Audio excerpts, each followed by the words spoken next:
Obtenez-vous un bon rendement avec votre portefeuille? Je vais vous expliquer comment le savoir.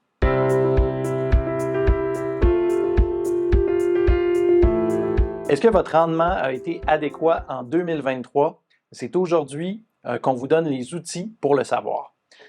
Alors, il y a deux éléments à valider lorsque vous obtenez votre rapport de rendement. Puis vous l'avez peut-être reçu par la poste, par courriel dernièrement, ou si ce n'est pas le cas, vous êtes sur le point de le recevoir, votre rapport de rendement annuel de 2023. Alors, c'est important de le savoir maintenant.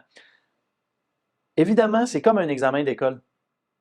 Vous voulez savoir si votre enfant a eu un bon résultat ou un moins bon résultat, la première chose que vous allez demander, c'est c'était quoi la moyenne? Parce que si tu as eu 70 mais que la moyenne est à 85, c'est peut-être pas si bon que ça après tout. Alors, c'est la même chose en bourse. En bourse, pour savoir si vous avez eu un bon rendement, à même votre portefeuille, c'est de vous comparer à l'industrie, au marché boursier dans leur ensemble. Donc, on va regarder, par exemple, la bourse américaine et la bourse canadienne, puis on va en faire un barème, une moyenne, comme l'examen tout à l'heure. Alors évidemment, vous allez vous demander, vous, en recevant votre rapport de rendement, est-ce que moi, j'ai atteint mon objectif financier? Si je dois faire 5 de rendement par année pour suffire, par exemple, à mes objectifs de retraite à long terme, bien là, vous allez regarder si vous avez eu ça.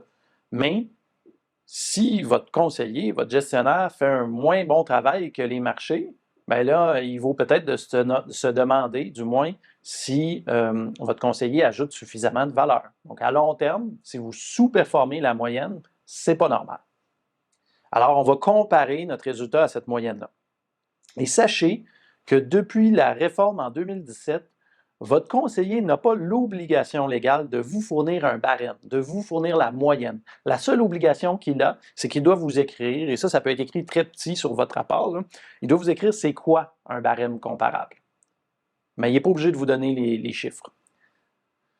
Alors, une bonne pratique, soit dit en passant, avec votre conseiller, c'est de voir si on vous les donne, ces barèmes-là, pour vous comparer. Puis si on ne vous les donne pas, bien, on vous suggérait de demander à votre conseiller pourquoi il ne vous les donne pas, parce que ça nous semble une donnée franchement importante à avoir.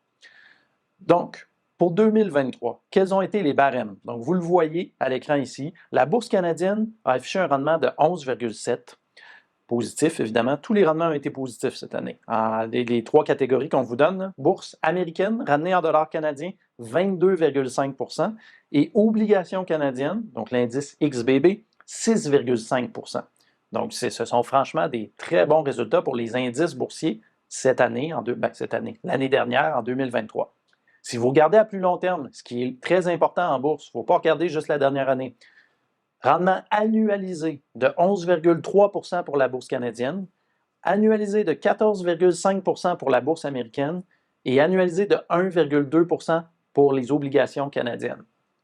Donc, à la maison, si vous regardez votre rapport de rendement puis vous avez eu 5 annualisé sur les 5 dernières années, c'est un drapeau rouge, là, clairement. Là. Il y a quelque chose qui ne marche pas. Alors ça, c'est à voir.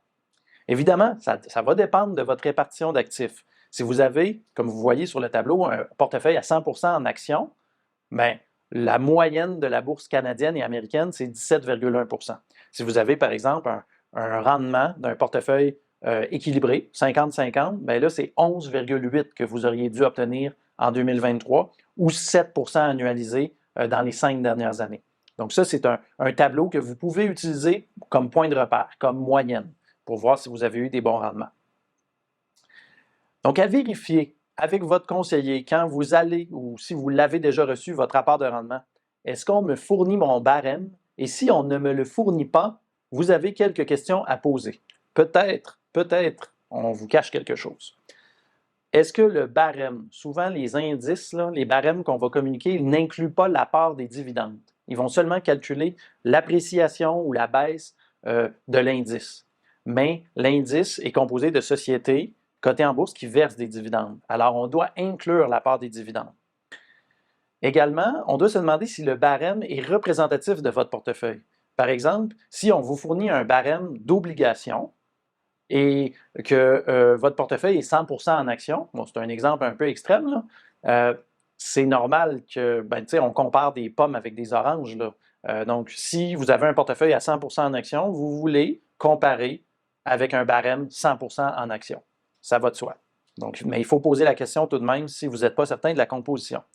Et finalement, et ça c'est supposé être obligatoire depuis quelques années, le rendement qu'on vous affiche sur votre rapport de rendement, est-ce qu'il est avant la déduction des frais ou après la déduction des frais de gestion? Parce qu'il arrive des fois que c'est avant la déduction des frais. Mais vous, comme client, vous payez des frais. Alors, il faut en tenir compte. Donc, avec ces différents outils, vous allez être en mesure de bien évaluer votre rapport de rendement. Ceci dit, si vous voulez en savoir plus, mon collègue Yannick Clairouin et moi-même, on va animer un webinaire qui est organisé par les affaires le 6 février prochain. Alors, vous pouvez aller vous inscrire au GPS Medici/webinaire et on va vous outiller encore plus que dans la présente capsule sur les choses à savoir pour bien évaluer les résultats de votre portefeuille puis savoir si vous en avez pour votre argent finalement. Merci beaucoup.